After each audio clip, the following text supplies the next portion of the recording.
Hi everyone, welcome to this week's weekly immigration update. Today is Friday, April 8th. We did not do one of these last week because we had a few COVID cases here in the office, so the office was shut for the week. So anyway, I'm happy to be back here with you today. And what I'm just going to be talking about today, I'm going to be talking to you about, there's been some changes to the temporary foreign worker program. I'm going to mention the price increase, from Immigration Canada, the number of new permanent residents in 2022 so far, the express entry draw, some PNP updates, and of course we're going to bring you some updates with regards to Ukraine and also Afghanistan.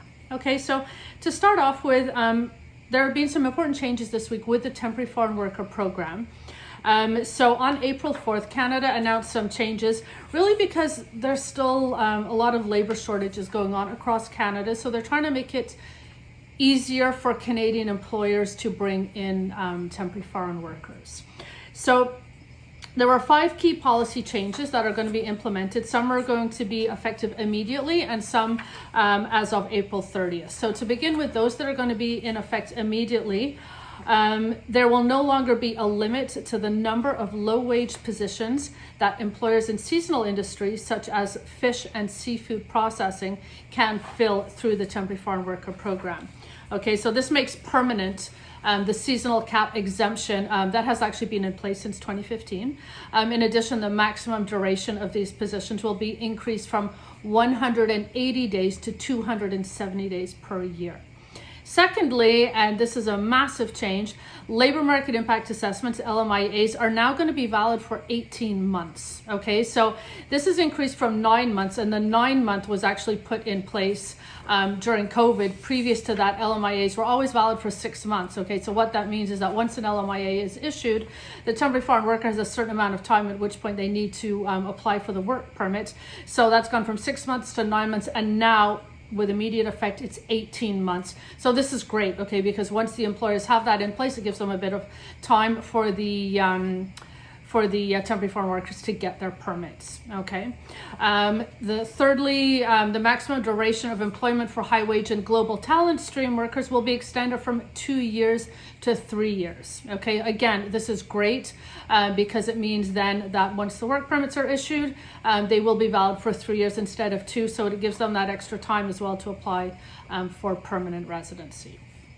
As of effective, April 30th, for 7 sectors with demonstrated labor shortages, such as accommodation and food services, employers will now be allowed to hire up to 30% of their workforce through the temporary foreign worker program for low-wage positions for 1 year. Okay, all other employers will be allowed to hire for up to 20% of their workforce through the temporary foreign worker program for low-wage positions until further notice, which is an increase of the former 10% cap for many employers. Okay, and then finally, effective April 30th, the government is going to end the current policy that automatically refuses LMIA applications for low-wage occupations in the accommodation and food services and retail trade sectors in regions with an unemployment rate of 6% or higher.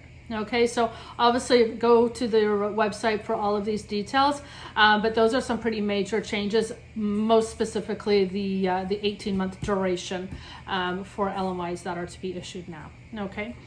Second of all, we do have a price increase that is coming into effect on April 30th. So Immigration Canada will now be increasing fees every 2 years to adjust for inflation. So this is then the second price hike that we've had. Prior to that, there had not been any changes in, at least 15 years or so. I don't remember the exact date. I should have checked that beforehand.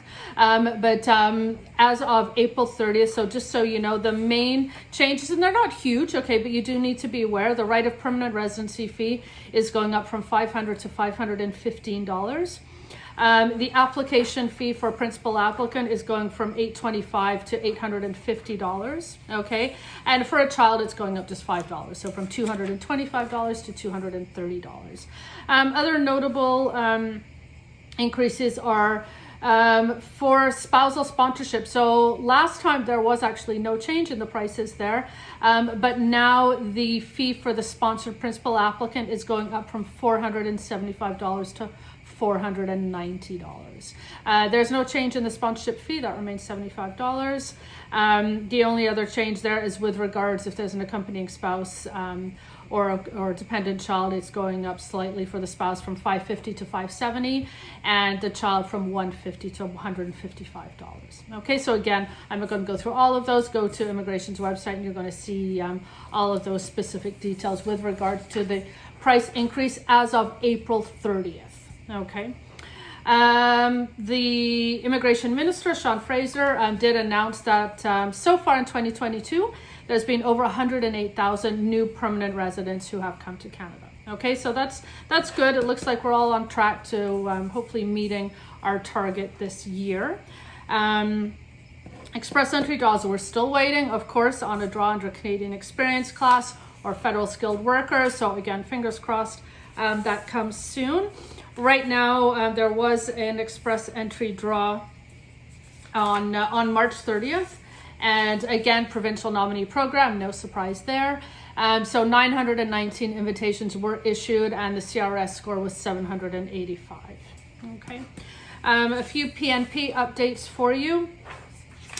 So Manitoba has had a draw and invited candidates from the following categories: skilled workers in Manitoba, international education stream, and skilled workers overseas.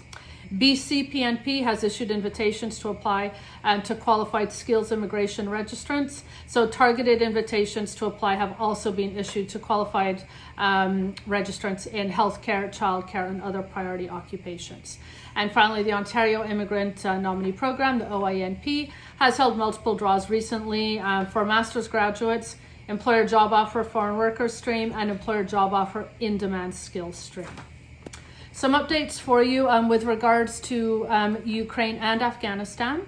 Canada has now announced that they'll be offering temporary federal supports to help Ukrainians settle in their new communities. Okay, so we're seeing now that people are arriving under the Canada-Ukraine Authorization for Emergency Travel Program. And so Canada is going to be offering the settlement program services, which normally are only available to permanent residents, but they're offering this to those who arrive on temporary permits as well. And it will be extended until March 31st, 2023. Okay. The government's also, they have now launched the job banks, the Jobs for Ukraine, which also includes a fact sheet in Ukrainian to help those that have arrived. With regards to Afghanistan, so Canada has welcomed nearly 10,000 Afghan refugees since August 2021. That was as of March 30th. The latest newcomers arrived in Toronto on a charter flight. The minister was there to welcome them. 10,000, hopefully, immigration will focus on bringing more than that. Their aim was 40,000. They hopefully will be starting to act a bit more and get more Afghan nationals here sooner rather than later. Okay, so that's all of the highlights for this week, everyone. Have a great week. Don't forget subscribe to our YouTube channel, please, and we'll bring you these weekly updates, as well as we have a few other videos lined up for you. And of course, don't forget, follow us on our Facebook, LinkedIn, Twitter, and Instagram. Okay, have a great weekend, everyone. Take care. Bye-bye.